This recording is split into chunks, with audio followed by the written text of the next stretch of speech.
so I'm picking this movie to talk about for three things. The nostalgia. Nostalgia is a hell of a drug because this movie was made in Minnesota in the 80s, and I was a kid in the 80s.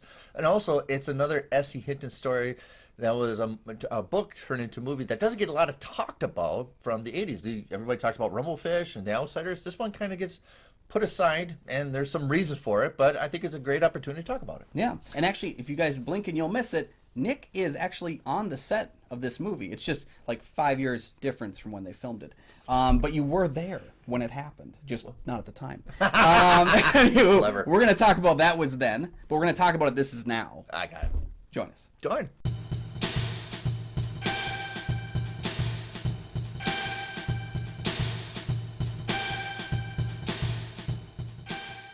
Welcome back to Minneapolis, St. Paul. I'm one of your hosts, Kyle Goethe from GoatFilmReviews.com. I'm Nick from the St. Paul Filmcast, and yep, you found us. Thanks for finding us, and thanks for watching. We do have a Patreon. Check out that Patreon for great deals, great opportunities. Of course, if you pick a movie for us to review, we'll give a shout-out to you as well. And you can catch us at Minnesota Film Critics Association. And today we're talking about a movie that kind of gets missed a lot under the radar of 80s movies. It's That Was Then, This Is Now. So Mark and Brian are troubled and troublesome youths who find themselves growing further and further apart, with Brian moving forward in his life and Mark still standing still. All right, I miss the Red City buses in St. Paul. I used to ride those hardcore. I even had a bus pass as a kid.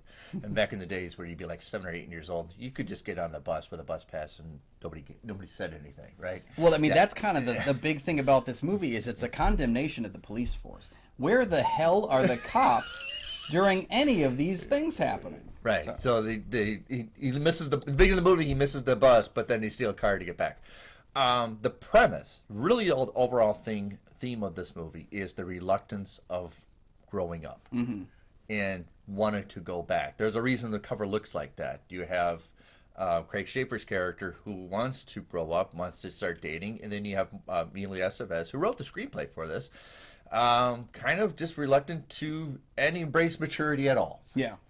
Yeah, it's funny that you mentioned Emilio Estevez writing the screenplay because he was writing it while he was filming Breakfast Club, and I've always thought watching that movie how damn tired he looks because he was shooting 12 hours on Breakfast Club and then writing until 5 in the morning and then sleeping for 2 hours and going back to the set. I've always thought he looked so tired in that damn movie, and I think this is why. This is why. Now we find out he's writing it and he's a night writer. Yeah. There's a lot of clunkiness to the script, and I think that's kind of interesting to see because it's written by he was young at the time. Yeah. I mean, and then it's for young people. But I see the kind of the clunkiness when I'm 40 years old seeing this now, revisiting. Yeah. That the script's a little bit, needs to be a little more flushing, but I understand the freshness of it at the time when it came out. Yeah. But the thing about it is it's the only S.C. Hinton film that doesn't actually have her involvement in the film. Now, granted, she instructed him, I think you should play one of the leads. She told that to Estevez. Yeah. But like she wasn't actually involved in the sense that she was with like a film like The Outsiders. It's also the only Hinton film that doesn't have Matt Dillon in it. He is in all 4 of the other ones, I think it is. So we've got here this growing cinematic universe here. In fact, some of the characters from The Outsiders were supposed to show up. They were in the book. Yeah, but of course there was the update here where it was not set in the same time period, which I think is to a major detriment. I do think that the time period is important to that story, and it doesn't. It feels like it's out of time here. I started reading the book. I didn't finish it, but it get that flush, that very quick writing that it should have been probably in the 60s where it was supposed to take place. Yeah, you can tell that the movie was pushed forward in time, and I think that it is kind of stuck in like a limbo there. So you have Kim Delaney. Everybody knows her from NYPD Blue playing Kathy. You also have, and this is actually the first time when I saw this as a kid, this is the first time I ever saw Morgan Freeman in a movie. Yeah, there was a lot of people that, like if you look on Letterboxd and such, a lot of people were like, wait, he's in this? Because it's not a movie you even expect to see him in. No. And it's not one that's, very much in his oeuvre. You hear about all these Morgan Freeman performances, but this was, everyone has an early part of their career, and he had one too. So, right, and he does great with what he has. Yeah, right. I think his character is a bit forgotten in Estevez's screenplay. After the scenes with him conclude, there's not really a presence that he has in the film, and I think he's supposed to. But when you mentioned Kim Delaney, I think, is the standout performance of the film for me.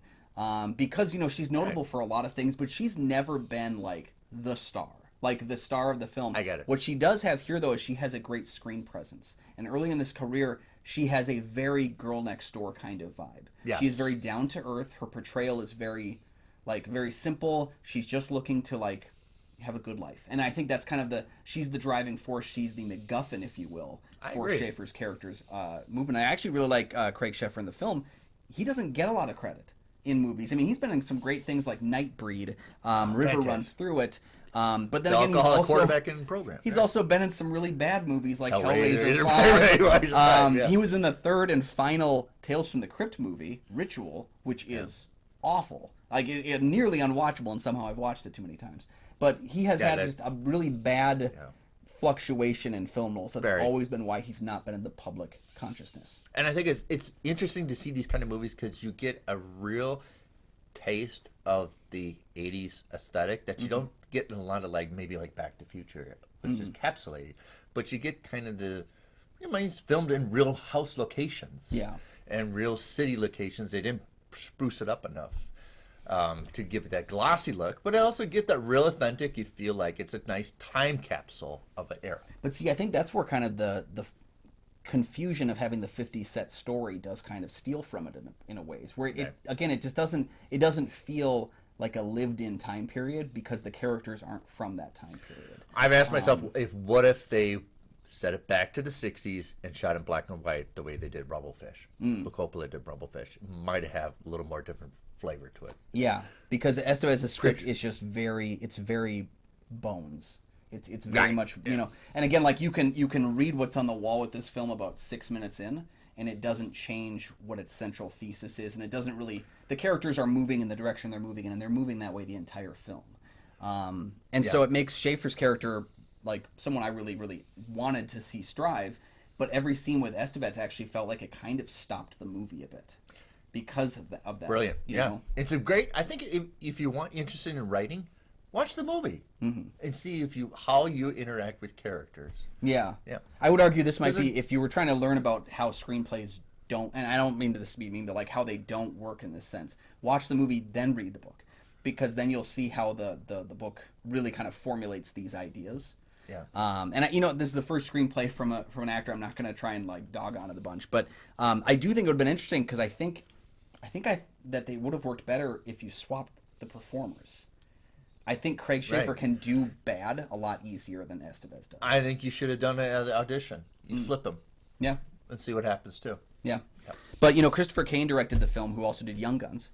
That's why Emilio Estevez is in Young Guns. The bona fide hit and 100% historically accurate Young Guns. As well as I think the third best Karate Kid film, the Hilary Swank one. He came back for that. Right. So he has a good wash of films in there, and I think there's some peaks where it's like he understands the material and the heightened nature of something like Young Guns, but I think he struggles with something when he has to get a little bit real. I think Christopher Kane's filmmaking technique doesn't apply to what S.E. Hinton is writing here. You need it a little more grounded than just to have the flair for the action and the juvenile of these characters. Yeah. You needed something a little more substantiated. Why Mark is reluctant to grow up and at the end enjoys being in prison. Yeah. So. And it finally kind of wake up calls what he needs to, where he is in his life, because he needed that hit in the face almost to really show him where he is. Yeah. But you can tell why Christopher Kane had things like Young Guns, had things like The Next Karate Kid. You can see that because what he excels in here is what he would excel in with those films too. Yeah. It's just not. It's not what this film is. Yes. Mm-hmm. So overall, it's a great checkout because I don't think a lot of people know about it. It's a great staple of, if you like the stories of S.E. Hinton's, this is none, then I think check it out too. As well as like the other thing, read the book and see the movie and see what you like about it. Yeah, and there's only a handful of S.E. Hinton adaptations out there, so once you're going to get to this one if you're a fan because there's only like 5 of them. So right. So hit the like, subscribe button, keep the conversation going by adding a comment. All right. Thank you guys for joining us for this one. Yeah. If you want, you can find any of our old episodes. Well, that was then. And then you can find our new episodes. This is now.